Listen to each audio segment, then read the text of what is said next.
Reason number 46 to get a Nissan. Features, especially the ones you get with the 2025 Nissan Kicks Play. Integrated Apple CarPlay, a spacious interior, advanced safety features, and more room in your budget. Because it's the most affordable new vehicle in Quebec. Get the 2025 Nissan Kicks Play S from only $22,774, including a $2,600 cash purchase bonus. Visit your Nissan dealer today. Until March 2nd, conditions apply. Details at Nissan. Robin Flynn filling in for Elias Makos with you until 12 p.m. Canada is implementing a ban on flagpoling as part of a series of measures directed towards immigration in order to squash tariff threats by U.S. President-elect Donald Trump. Now, flagpolers will not be able to receive work or study permits and will have to apply online to extend their stay in Canada. In the 2023-2024 fiscal year, Border Services processed nearly 70,000 people who engaged in flagpoling. First of all, what the heck is flagpoling? We're about to find out. Joining me now is Patrice Brunet. He's an immigration lawyer. Good morning, Patrice. Good morning, Robin. Now, let's start by explaining what flagpoling is. Yeah, good question.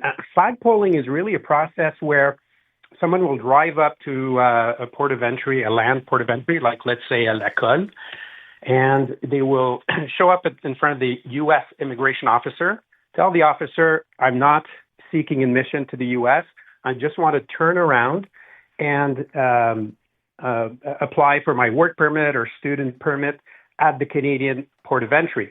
So it's really just going around, driving around, and then benefiting from the services of Immigration Canada right there on the ground. Okay, so this is kind of like a way of avoiding the line, if you will. Well, immigration is one of the only, or if not the only service that is provided exclusively online if you want to renew it. I mean, you can't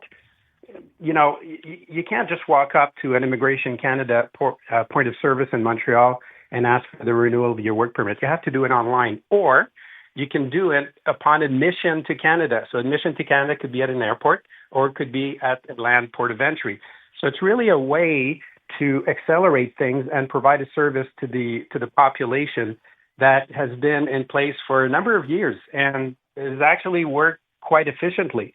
Now, we saw that this has been this process has been canceled just over a week ago, and it but not by replacing it by another service that is provided in Canada. So people who want to extend their work permits now are essentially limited to sending their application online. And now the processing delays for this type of application right now, I checked it this morning, it's 162 days.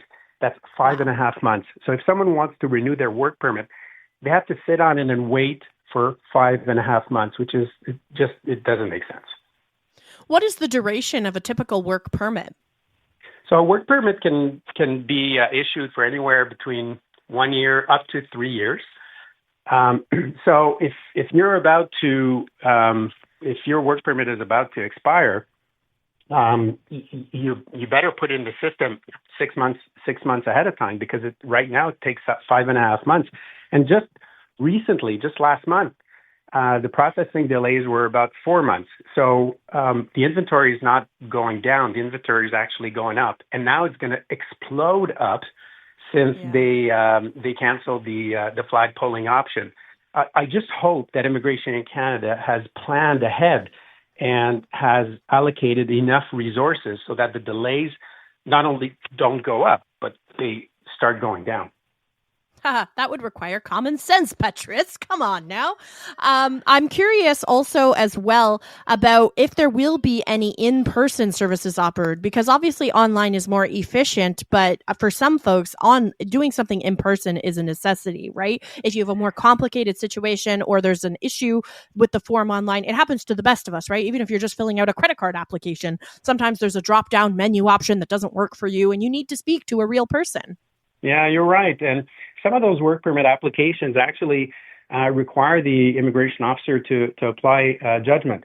A C-10 application or C-12 application, I'm not going to use too much jargon here, but a C-10 application is exceptional economic benefits for Canada. So the applicant it has to have all the documentation, but the immigration officer can have a conversation with the person in order to get additional information. When it's strictly done online, these applications are processed very quickly. Artificial intelligence tools are used by Immigration Canada to filter out those applications preliminarily. At the end, the agent takes a decision, but they have about 2 minutes to make the decision.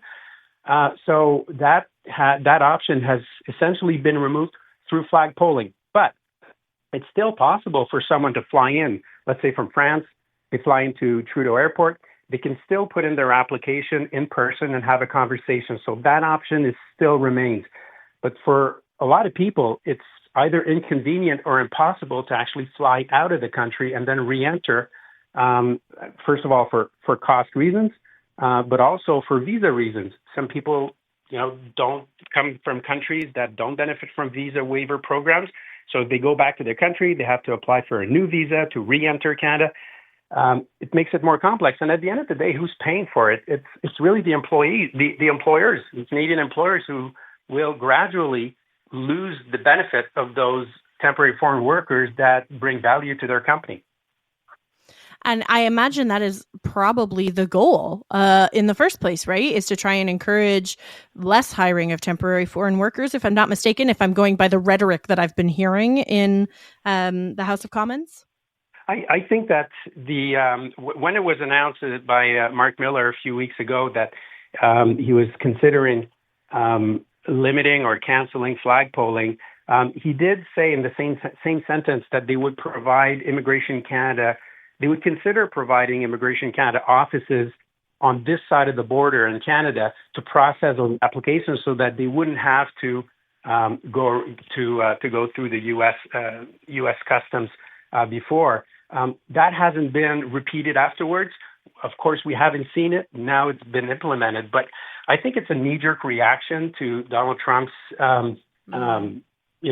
comments that he wants to secure the border. But let's be clear on this. The secure border has nothing to do with flagpoling. Flagpoling is really just going up to a U.S. immigration officer, telling him, officer, I'm not seeking admission to the United States today. I just want to turn around. And the vehicle turns around. I've never heard of someone just pressing on the gas pedal and then going to the U.S. And not turning around. And if it happened, I'm confident that the border officers would be catching up to them pretty quickly. Patrice Brunet is an immigration lawyer. Thank you so much for clarifying some of this for us. I really appreciate it. Thanks, Robin. Have a great day and happy holidays.